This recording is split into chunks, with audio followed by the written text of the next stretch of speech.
Livro Lázaro Redivivo. Do Espírito Irmão X. Capítulo 40. O júri negativo. O espírito de Rodrigo Oberon, antigo homem de letras na terra, foi chamado a um júri familiar, constituído de afeiçoados e colegas que com ele haviam privado intimamente na luta material. O desencarnado dera notícias de si mesmo, depois da morte, e o fato alvoroçara o antigo campo doméstico, provocando estranheza geral. Contudo, diante das consequências morais que a surpresa envolvia, os velhos camaradas do morto repeliram a boa nova, energicamente. Oberon, todavia, não se intimidou e, porque habitasse agora o país da verdade, continuou escrevendo, dirigindo-se, não mais aos irmãos de outro tempo, mas aos companheiros de boa vontade que a nova tarefa lhe dera a conhecer, enriquecendo-lhe o coração. Ante a insistência dele, porém, os amigos reclamaram-lhe a presença, em reunião mais íntima, a que o médium, acusado de embusteiro e mistificador, compareceu constrangido, encarcerado em justas inibições. No entanto, tamanho era o bom desejo de Rodrigo, que os óbices naturais foram vencidos e ele conseguiu manifestar-se perante a assembleia de irmãos do pretérito, agora convertidos em simples investigadores. Logo notou que ninguém, na sala, recebia a visita com a espontaneidade desejável. Todos os presentes timbravam em fixar atitudes de vigilância. Alguns arregalavam os olhos, outros apuravam a acuidade auditiva, para intensificar a severidade da crítica. Oberon, todavia, enganado em seus melhores e mais belos propósitos, deu vazão à emotividade que lhe banhava a alma e, chorando de júbilo, dentro dos conhecimentos dilatados que a morte lhe outorgara, saudou, comovidamente: "Meus amigos, que a paz de Deus esteja conosco." Entreolharam-se admirados os assistentes.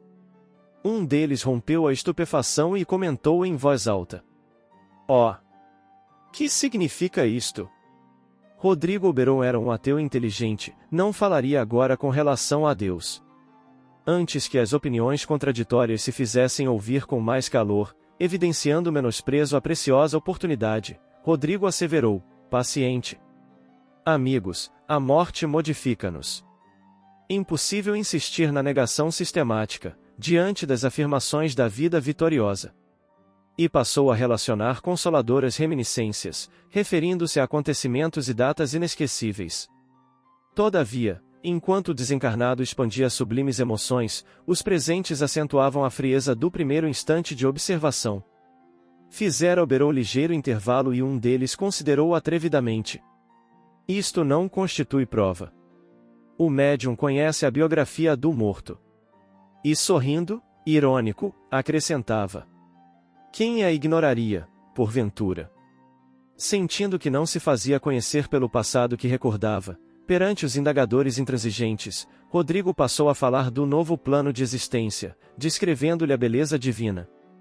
A assembleia, porém, escutou impassível e um dos antigos companheiros exclamou, na primeira pausa do narrador: "Tudo mentira! Onde não observamos o desvario de um cérebro dementado, vê-se a mistificação criminosa. A descrição é puramente fantástica." Fixando os olhos miúdos nos colegas, tão rígidos de sentimento quanto ele, indagava, sarcástico: "Não teremos bastante ficção no mundo?" O espírito permanecia angustiado. Estudava apressadamente um meio de prosseguir na defensiva afetuosa da verdade, quando um amigo se aproximou e dirigiu-lhe certa pergunta indiscreta, alusiva à família consanguínea. Ele sabia que se a morte o conservava sem mudança espiritual, não se verificava o mesmo no ambiente doméstico. A separação, na esfera terrena, determinará modificações apreciáveis em sua casa. Ferido no mais íntimo da alma pela crueldade da solicitação, respondeu timidamente: "Não me obriguem, por piedade, a opinar em situações que devo esquecer. Não me cabe o direito de interferir nas decisões respeitáveis dos que me foram amados no mundo. Não posso, não posso." Contudo, insensível ao seu sofrimento, um dos investigadores considerou: "Não veem? Estamos presenciando um caso de cadeia ou sanatório. Quando se procura a identificação do morto, o espírito recua." A estas palavras, seguiram-se gargalhadas sonoras. Rodrigo não desanimou. reunindo os recursos verbais, referiu-se, profundamente emocionado, aos laços sublimes da ternura e da compreensão nas velhas alegrias da camaradagem terrestre, mas, ao terminar, alguém gritou desrespeitosamente: simples banalidades. Acabemos a farsa. O diabo não tem família. Oberon tentou explicar-se, ainda, comentando com humildade a sua posição difícil, no momento, e relacionando as surpresas que aguardam o homem, além do sepulcro. Todavia, antes de concluir, um dos assistentes cortou-lhe a palavra, injuriando-lhe a presença. Vá, Satã imbecil! Um escritor medíocre não cometeria os erros de psicologia e linguagem que a sua audácia atribui ao nosso amigo morto. Saberemos vingar-lhe a memória, castigaremos os culpados desse ato burlesco, em que um demente, apelidando-se de médium, desempenha o papel do histrião criminoso, cabotino e inconsciente. O espírito calou-se e, depois de orar em silêncio, sufocado pelas lágrimas abundantes, despediu-se em voz pausada. Adeus, amigos. Nunca mais, enquanto permanecerem na carne, ouvirão Rodrigo Oberon em júris familiares. Entretanto, já que vocês não me recebem no céu do entendimento, eu irei encontrá-los no inferno da incompreensão na primeira oportunidade. Recusam agora o amigo que a vida lhes devolve, mas a morte esperará por vocês todos, encaminhando-os ao diabo que invocam. Até à vista!